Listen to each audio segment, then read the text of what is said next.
Even before pandemic, there were serious issues with Canada's healthcare system. Then throw in a couple of years of high stress, non-stop work, add burnout and high turnover to the mix, and what were issues have become critical problems. Now the Canadian Medical Association is sounding the alarm. Dr. Katharine Smart is president of the CMA. Thanks for being with us. Thanks for having me. So two obvious problems jump out, Dr. Smart, and one is obviously pandemic delayed a lot of procedures, so we have massive backlogs of people that need to be seen and need surgeries and need help. And then on the other side, we don't have enough bodies doing the work, and that was already a problem, made even worse. How do we tackle those two things simultaneously? Is more supply, in other words, more doctors, more nurses, the first place to start?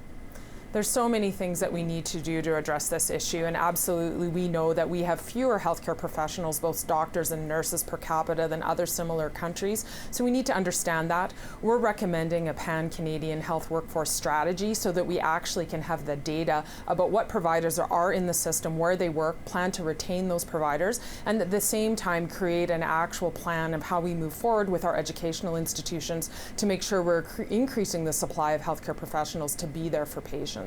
At the same time, right now in hospitals, we're really struggling, of course, to keep up with the backlog and to get people through their surgeries. And we need to be addressing the burnout issues that people are facing to retain the health workforce that we have as well. Those obviously all sound super worthy. They don't sound like quick fixes. In the near term, what do we do to, because we know, I've been in a hospital recently, I hate to say, but everybody is stressed out, everybody is overworked, there's nobody sitting around. How do we fix the short-term problems that has taxed the system so badly? I think that is really challenging. I think everyone wants to know what's the immediate action we can take. I think the reality is all the easy things have been done. We have pivoted resources where we can. We've moved people around. We've created more space. And I think we're coming to the end of what's really achievable there. I think in the short term, what would matter the most to physicians and other healthcare professionals would be to have our governments really acknowledge this problem transparently, to invite us to the table to work with solutions. I think just that shred of hope that some change is around the corner would go a long ways right now to this workforce that's so stressed. Yeah. But to really transform the healthcare system, it is going to be hard work. It's going to take new ideas, and it's going to take really digging in over the long term to bring about transformative changes. It is an industry that still does some really out-of-date practices, if I can say, including 12-hour shifts, expecting people to be there even longer, 24 hours sometimes. That is just not how people want to live. And of course, some people are just choosing that they won't. To attract new people, are some of those things going to have to change and modernize? Absolutely. I think the healthcare system in general is not a great example of modernization. We're still using the fax machine as our main mode of communicating with each other. So I think many aspects of the system need to modernize. I think part of the reason we're seeing attrition of physicians and nurses, including in areas like primary care, is because the system has not evolved for the modern times. And these sorts of expectations that you are going to work 24 hours a day, have no work-life integration, they're not sustainable. And we have to understand that we need a healthy workforce. Burnout is a systems issue. It drives issues with quality of care, patient safety, and we need to understand it as that, and we need to solve it for the benefit of everyone. Only a few seconds here, but we spend a lot on healthcare. Is more money the solution, or could we actually find savings and spend it more wisely?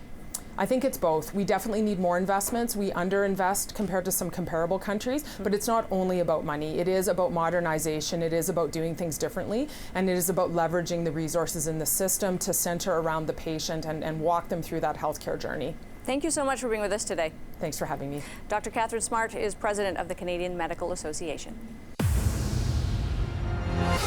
Time for the takeaway and doing the math on government projects. The latest analysis of the Trans Mountain Pipeline sounds a grim tone. The pipeline is running over budget and behind deadline on the construction of its twinned line, one which will ultimately add 890,000 barrels per day of capacity that gets Canadian oil from western provinces to Tidewater and global markets beyond.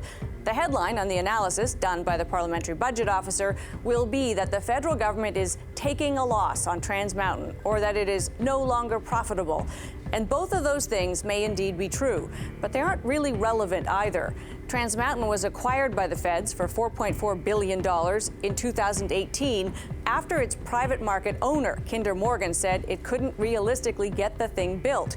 Its problem was fierce environmental opposition and not enough First Nations participation. So tools down on Trans Mountain made business sense. At that moment, our government did what governments are supposed to do.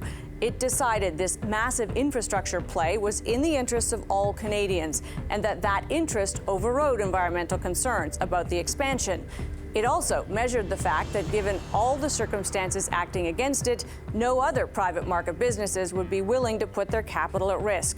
The government, able to borrow at low rates to build long-term projects, and able to consider many different qualities to determine success, not just profit alone, is the perfect and, in this case, only option. Suggesting now that the pipeline be held to some standard of profit for free market return that was never implied is a bit odd. My takeaway? Governments should not be held to the same benchmark as a for-profit enterprise.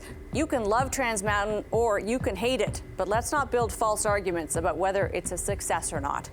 That's Taking Stock for this week. I'm Amanda Lang. Thanks for being with us.